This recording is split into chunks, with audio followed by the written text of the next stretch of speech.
MultimediaJay Radio Style.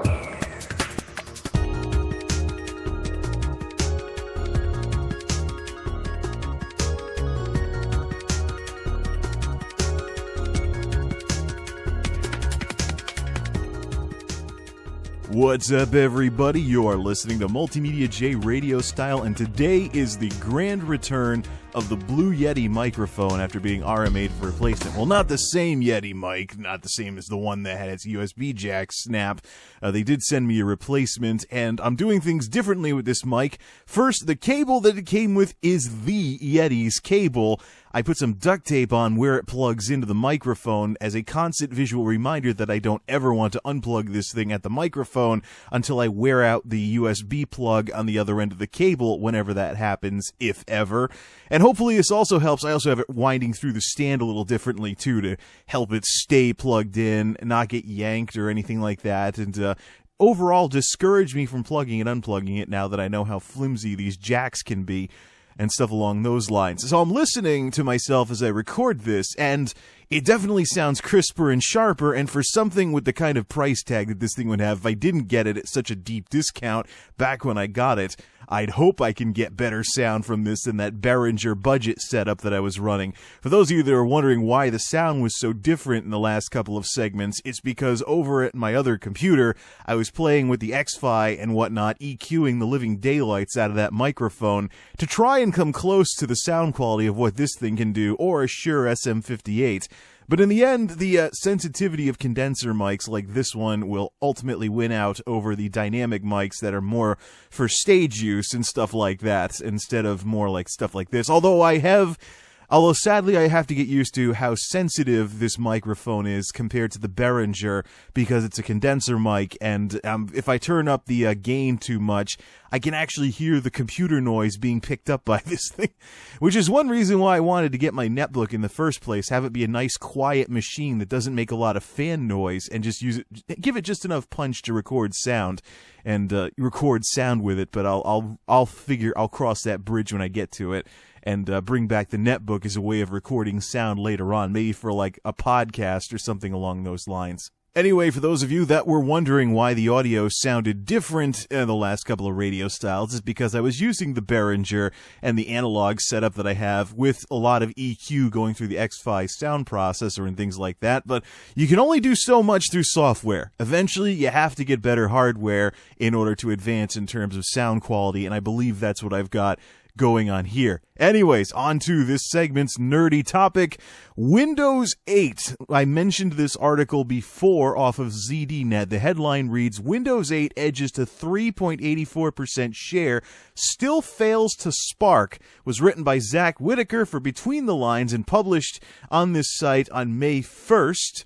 And this is where I get the chart from that I mentioned on the last time I was on Out of Continues. I kind of made fun of the fact that Windows 8 is still has a smaller install base than Windows Vista, and this chart, which is the image for this radio style segment, is exactly what I'm talking about here. So here's the breakdown, and this is from Net Applications. I believe they accredited this to. So the reports on the Windows install bases. The most popular version of Windows is Windows 7, 44.72%. And then Windows XP, right behind it, 38.31%. Windows Vista, 4.75%. Windows 8, 3.82%. So that is still ridiculously low. And then they got the various versions of Mac OS in there as well with their smaller percentages and stuff like that. But at least Windows 8 has a bigger install base than OS 10, at least OS 10 10.8. If you combine the three versions of OS 10, then they're bigger, but, you know. Macs have always been the wild card in the personal computing world with their focus on multimedia and being ahead of the Windows world for the first part of their existence in a lot of multimedia type areas, to the point where Windows pretty much had to copy the stuff that the Macs were doing in order to be what Windows 7 is today. Now here's the thing, this really kind of, it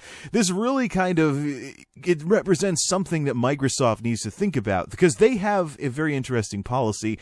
Apparently, they've never heard of if it ain't broke, don't fix it, because they have what's called product life cycles, where they directly support something for X amount of years, then indirectly support it through patches and updates for another couple of years, and then it's no longer supported. And this is the kind of artificial restriction type stuff that I've come to associate with IT, where even if something still works, the company that makes it will discontinue support. At times, maybe you get the impression that maybe they're discontinuing the support on otherwise usable programs and pieces of hardware just to get their customers to buy new equipment or programs or something along those lines. I know I've certainly seen equipment go for years and years and years, as solid-state electronics often can do. It goes for years and years and years, no problems whatsoever, and then it has to be switched out because and only because the vendor decides to stop supporting it.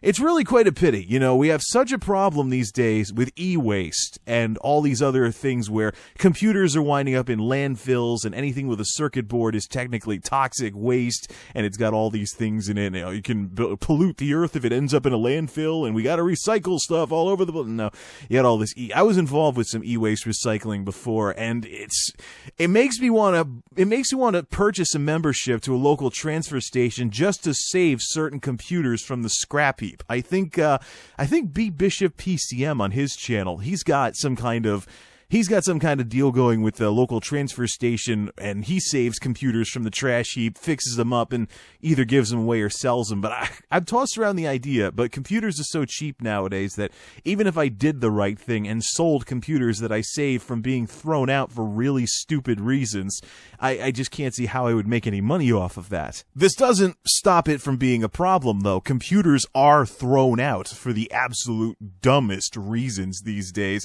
I've seen it firsthand myself and things like that, but that's the hardware side of things. Over on the software side, Windows XP, other than some little glitches with how it runs and stuff like that, there's some things I go back to in my XP machine. Piano's XP. I'll go back to XP on a machine, and there'll be some stupid little feature that from Windows 7 that I don't like. There's no proper SSD support without installing external drivers in Windows XP, but actually Windows 2000 I would still consider to be a viable operating system today in terms of doing the basics of computing. However, the support has been discontinued, and next year, by this time next year actually, Windows XP's support will end, and there won't be any more patches or anything. And what a pity, too, because when Microsoft has tried to kill off Windows XP twice already. They were going to pull the plug one year, and people are, oh, no! Especially the business world with a large business install base of XP machines. Here's these business IT people out there like, what are you doing? We don't want to mess with the cost of upgrading and all other assorted stuff like that. And Windows XP, it has been the OS that has just kept on going all these years. It is like the I think it was Thomas the Tank Engine or little train that could. I think I can. Keeps on going and going and oh, now I'm thinking Energizer Bunny.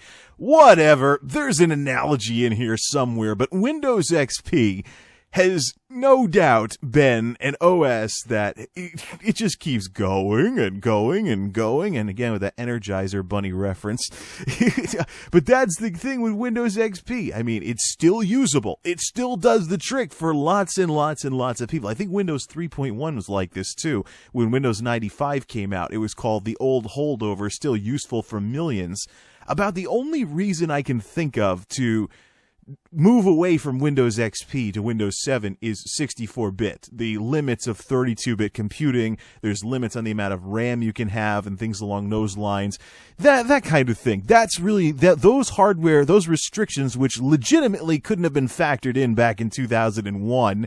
Yes, it came out that long ago. Yeah, those would be the reasons why you would want to move to some form of Windows 7. And now Windows 7's in the exact same boat. It's got a couple more years of support. The extended support, I believe, for it doesn't expire until 2020, so it gives businesses more breathing room. But here's the thing. Microsoft with Windows XP and now with Windows 7 has run into situations where they don't get if it ain't broke, don't fix it. And they go trying to make a better version of Windows and they screw everything up. With Windows XP, it was Vista. And then now with Windows 7, it's Windows 8, which as this chart shows, in no uncertain terms, is absolutely tanking in terms of install base, because Windows Vista, Microsoft's last major failure, is still more popular than Windows 8. Now, I've had some Windows fanboys come after me saying, but I got Windows 8 on this new computer I got, or I installed Windows 8 on this computer, I've been doing just fine with it. I don't know what your problem is. Well, cool. You took the time to figure everything out. But consumer IT is an extremely different monster from corporate IT. In the consumer world, you can experiment with things and figure things out. In the corporate world, when there's numbers attached to everything, it's the exact opposite. You want to be absolutely tenacious because it costs money to retrain all your workers, both in terms of having to train them and in terms of productivity losses because they don't know the new program and stuff like that. And you've got this is the thing. We're very biased here in the consumer IT world because many of us who are diving head first into all these gadgets and gizmos are nerds ourselves, and we love this stuff. But when you've got the proverbial, as one of my professors in college put it, Blanche and Grace, the two folks who can't stand computers, when you've got these people who the only reason they even so much as come within 500 feet of a computer is because it's a necessary evil to them or a part of their job. When you have people working in an enterprise that are like that, you can't be changing things up. And that's the whole issue with Windows 8. Yes, Microsoft did the right thing by making Windows into a one-size-fits-all OS that would also work on a mobile device, but they took away too many of the optional features that they could have for traditional PC users, and what do you know? Everybody still uses Windows 7, or at least 44.72% of the users polled in this chart are on Windows 7. I'm on Windows 7 Professional. My other machines use Home Premium, and they're all 64-bit. My one and only 32-bit system left is the XP machine known as Piano, and that is just because I didn't want to buy another copy of Windows to upgrade that to 7 as well. Plus, I've got some old copies of XP sitting around not being used, and there's still support for another year, so why not? And even when the support does expire, there's really not, I don't put anything important on that computer. I literally just record music and gameplay footage with it. I don't really see much of a reason to be too nuts, and plus I got the security software and everything. I don't know. I'll cross that bridge when I get to it. I may upgrade to Windows 7, just buy a cheapy version of Windows 7 for it when the support expires, but I don't do anything important with that machine, nor do I have anything important on it, so I don't know. I don't know what I'm going to do with that thing when the support expires. However, this is the issue with Windows 8. There's not enough traditional PC support. I tried some pre-release versions of it, the consumer preview and the whatever that other one was. I'd have to look back through my own videos from about this time last year to go digging for that. But the big thing I ran into with Windows Metro and the lack of a desktop and things along those lines is that it's not. Here's the thing. People, especially the people I mentioned earlier, in the more mainstream computer user crowd who have taken the time to learn computers even though they may not like computers, now all of a sudden everything they've learned is useless. They learned how to use a keyboard and mouse, and for what? Now it's like, oh, icons are a thing of the past, and that is the kicker here. If Microsoft wants to make Windows 8 work and have like Windows 8.1 that's coming out be something that people want to get, they need to put in Windows 7's desktop environment and give people the option of using a more retro, putting a more retro look onto there. What happened with Microsoft was the classic monopolist problem where companies get so full of themselves and so drugged up on their own success that they think that they can just do whatever and their customers are going to go along with it. Well, surprise, surprise. Look at the difference on this pie chart. Yeah, so here's the thing. Yes, I use Windows 7. I use Windows 7 Professional, but I don't use any of the eye candy. I don't want any of that slowing down the machine or using up any RAM or graphics RAM or something like that. I don't want it to interfere with the performance of my games. So my install of Windows 7 actually looks more like Windows 2000 because I run in Windows Classic mode. I don't have any of the semi-translucent, semi-transparent stuff. I have a Windows Classic style start menu. I don't even have the animations when you pop open menus, so it looks kind of like a weird cross, I might add, but still a cross between Windows 2000 and Windows 95. Yeah, a little old-fashioned for somebody who's allegedly a big nerd that likes computers and stuff like that, but it works. I mean, my old Windows 2000 machine in college used to work like this, and I don't really see any reason for any of the eye candy. I liked the Windows XP Luna graphic thing, but that's not available on here anymore. So, and I really wasn't a big fan of the Aero interface, so I've just kind of gone backwards and retroed everything back to Windows 2000 in terms of its appearance. But that's the thing. Windows Classic, a lot of companies use Windows Classic because you don't have to worry about, does someone know their way around the new snazzy interface? And then you have the applications developers developing Windows applications in languages like C and Visual Basic and stuff like that, where the difference between a Windows Classic window and the Windows Classic and the Windows Luna or Aero window may be just enough pixels that you can't design forms in a database properly or something like that, or a form that works perfectly on a screen on a Windows Classic machine goes off the screen and requires scroll bars on Windows Luna or Windows Aero. That's a big thing I ran into with some of the database design work that I've done at previous jobs before this mess that I'm in started. But that's the thing. As much as the consumer world loves gadgets and gizmos and experimenting with the newest things, the corporate world is exactly the opposite. If it ain't broke, don't fix it. Tenacity rules the day. You got to secure the company's data and customers' data. There have been some noteworthy breaches that have compromised the credit cards and other account information of sometimes up to millions of people at a time per breach. So it's basically an IT administrator's worst nightmare and the kind of thing that keeps them awake at night.